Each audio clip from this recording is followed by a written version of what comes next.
Hi there and welcome back, friends, to the Valley of Dead Heroes. We are exploring again the strange machines, ridges, and portals in this valley. We've talked to Phoenix, a seeker of knowledge, that has had a strange riddle for us. Just some incomprehensible lines with 1, 5, 3 and then 5 written before them, so might be something mathematical, but I doubt it. I think it's something that has to do with a machine that needs to be activated. Some kind of code is what I'd think so. Let's go to this machine first. Maybe we can make some sense of this note. Yes, sense. Let's go. Note, yes. A tall wire and metal frame stands on top of a synth base. The base contains dozens of carvings in a foreign script. The frame has been cunningly devised from strange materials, and within it colored lights curl and intersect like smoke, dancing in a wavering helix. The lights occasionally combine to create human figures, which dissolved in a second or two without ever resolving into distinct features. I'll try to decipher the meaning of this monument. We could do it. Would be okay. Calastig would be doing it. There we go. Calastig. Upon closer inspection, you believe this monument, or at least parts of it, to be a recent addition to the valley. Nearly everything around here is weathered, buried, or in decay. And while the synth base meets those criteria, the carvings within it look relatively fresh. There are even a few synth shavings still resting at the base of the monument. Likewise, the wire and metal frame has been built from several different pieces and materials, all grafted onto the synth base. So the script is a ninth world language, then not the truth. Perhaps it was carved by members of a small village or aldea in the area far from the larger cities. The wire and metal frame was built by someone skilled with the Numenera. He or she used disparate devices to create a beautiful vortex of light. This is a memorial for someone, or perhaps several someones, built with great care. The artisan's loss weighs heavily as you look upon his piece. Perhaps that is its purpose. You reflect for a moment on the sorrow the artisan of this memorial must have felt, carving each word by hand, shaping the faces in light. Then it is time to move on. Nothing more to learn? Let's look at this lava bubble thing here then. Bubbles rise from the pool before you, and its barren edges are crusted with a white rime. The acrid reek of the water makes your eyes tear up. The rime and reek around the pool suggest that the water has a dangerously high alkaline content. It would be dangerous to drink or even to touch.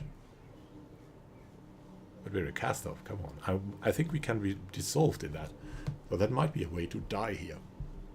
Examine the pool. Despite the bubbles and deep color, the water is crystal clear. And you can see down into the depths of the pool. There's a brassy metallic globe down there, caked with rime, but otherwise whole. Unfortunately, it is too far down to reach without diving in. We'll try that out. Dive into the pool and try to retrieve the object.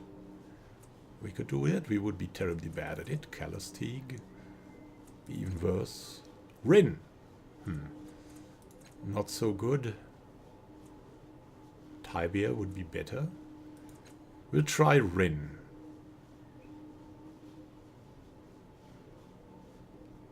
We'll try her. Let's try. She didn't do it. Ow. Failure. You dive into the water and your eyes instantly start burning. Your body is aflame, but you kick down determined and scrabble for the globe. Unfortunately, the pain overwhelms you before you find it, and you have to swim to the surface again. You scream in agony as you pull yourself out, and it takes a while to recover yourself and breathe normally. We'll try that again.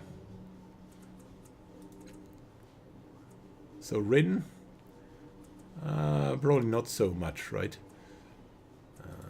Let's send good Tibia. Oh. He'll do better. You dive into the water and your eyes instantly start burning. Your body's aflame, but you kick down determined and scrabble for the globe. As soon as it's safe in your hands, you kick for the surface. You're screaming in pain as you climb from the pool. For agonizing minutes, you are able to pull yourself together enough to examine the globe. When you do, you discover it holds a treasure trove. Pellucid wrap. Savant's slipknot. What is that thing? +2 intellect pool, +1 damage per effort applied. Max +6 on esoteric attacks. The Pellucid wrap. Wow. Negative effects. -1 intellect edge. Ah. This wrap is made of an airy fabric that is dull in hue, but shimmers effervescently with a slight silver light upon closer inspection. It is extraordinarily soft and slightly cold to the touch, imbuing its wearer with an enhanced intellect. Some old stories claim that the same coldness seeps into the wearer's personality, taking a part of their warmth and humanity. And now, we should drink the water, right? My researchers have taught me anything. It's that drinking from strange pools rarely has a salubrious effect, she shrugs, but if you feel you must submit yourself to pain, be my guest. We're in Nano, we want to know. The water is slippery and tastes like soap. It constricts your throat so much it's hard to swallow.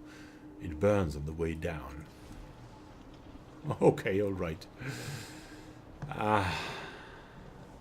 Things can happen, right? Things can happen. What do we have here?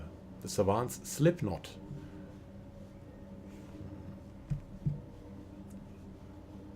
We have that too. Increases the stat pool with the highest max value by 1. Okay. Panoramic catchable. Clears the fog of war in the current area. We have that bonded item. Eben eyes. And what else did we just get? Here, the Pellucid wrap. What is that? Immunity to dazed and blinded. Oh, we could give that to us. Then it would be bonded or something.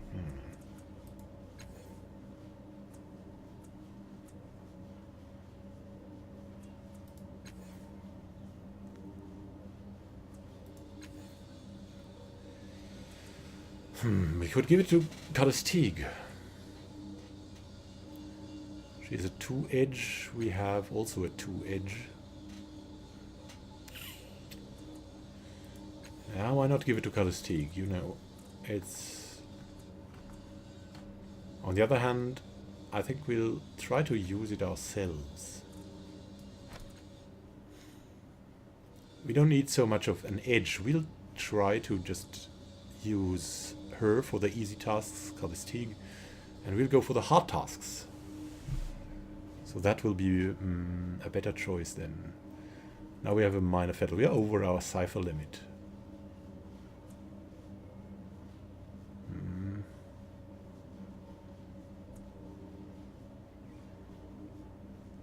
Clears the fog of war. Do we need that? Maybe not. Give it over to Calistig. She has still a lot open. That was interesting. And now, can we heal up? That would be nice, right? But I'm going. Let's interact with this strange thing. Also, you can see this is some kind of a skull, maybe. It looks like a skull. It has the eyes here, nose here, teeth here.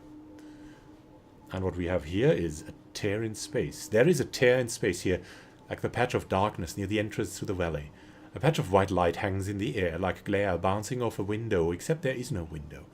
Within the light you see a play of shadows, like those on a wall opposite a door when someone walks past the outside, except there is no wall, but there might be a door.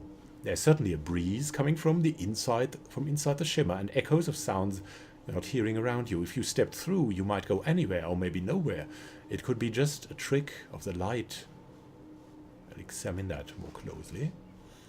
The patch of light seems to follow you as you walk around it, always facing you. It doesn't look like much, just a trick of the light. You get the strangest feeling that it's watching you. The way it moves and pulses, it feels alive. We'll walk into the light. I know how this sounds, but can we die? No. You step into the glare and it envelops you, blinding you, then dissolves you into twinkling motes drifting in a sphere of light. The light carries you through cold darkness, weightless, bodiless, selfless, toward another patch of glare, then suddenly you are somewhere else. Ah, there we are. That makes sense. Let's look at the skull again. Is it some... It's a beast's skull. Most definitely.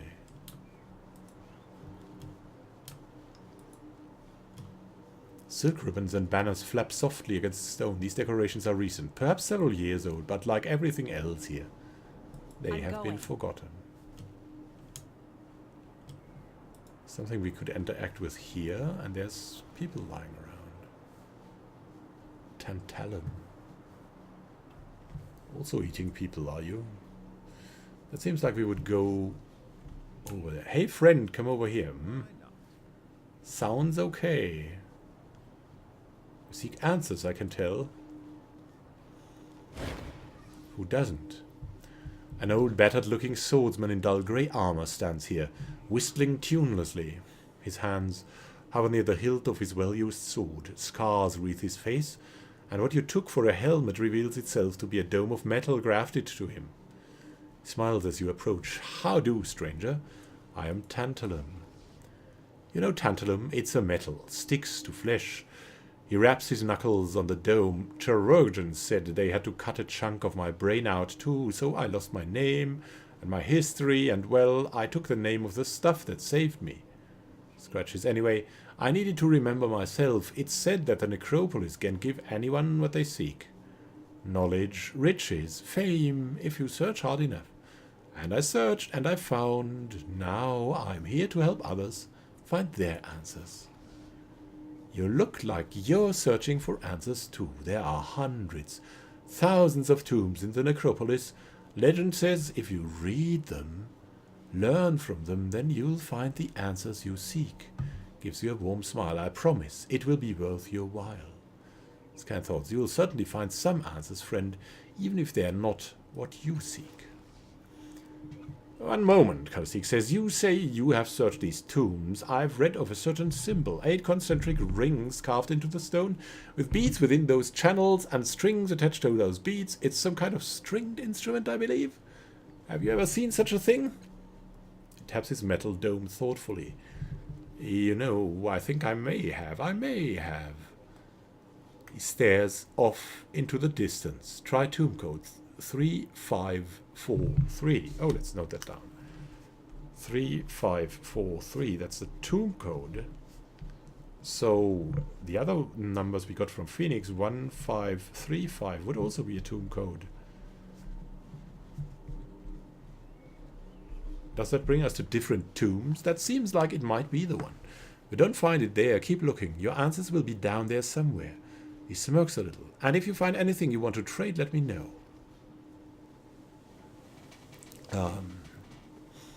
What is this tantalum metal, anyway?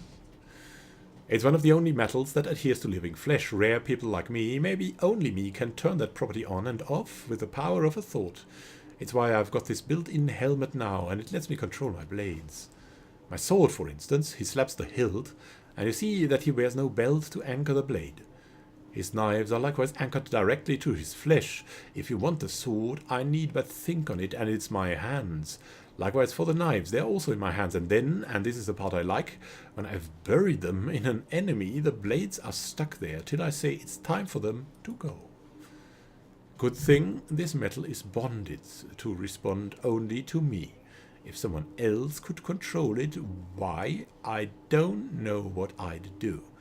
He clamps his hands over the dome, protecting his brain. Honestly, I'd be running away holding this on. Can always find more swords, but I've only got one brain, at least as far as I can tell. Smile is a little harder. Some folks have tried to take this stuff from me to make it work for themselves. That didn't go well for them.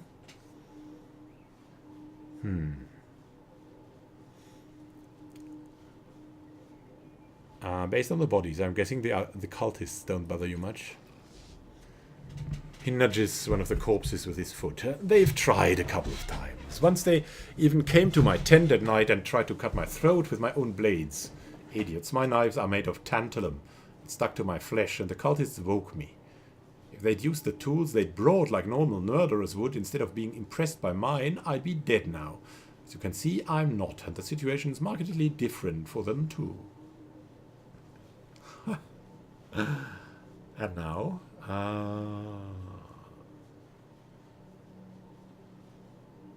Yeah, that's the question, right? Are you just asking me to explore the tombs as a way to stock your little trading post? If I weren't so good-hearted, I'd be offended. I mean, really, the trade is a benefit, I'll grant, but the real joy is watching travelers find their truths out here. Scan thoughts, the truth, if only more people realized it sooner. So he knows the truth. Phoenix might have gotten an advertisement scrap from this guy as a note. What can you tell me about the area, Tantalum?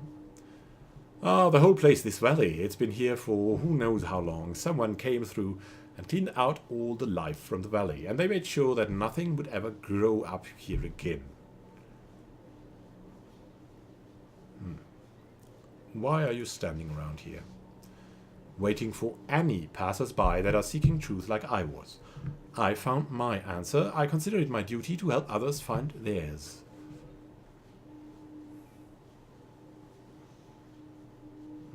I'm looking for a specific tomb, by the way. Friend, I don't really keep track of most of the tombs, and like I may have said before, my memory isn't what it used to be, but let me guarantee this.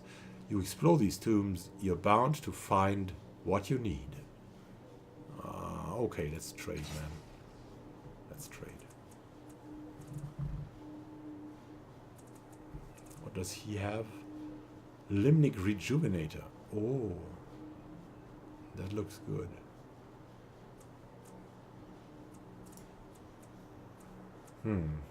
Other than that, yeah, there's probably good things, but the Barrel of Indomitability. My God.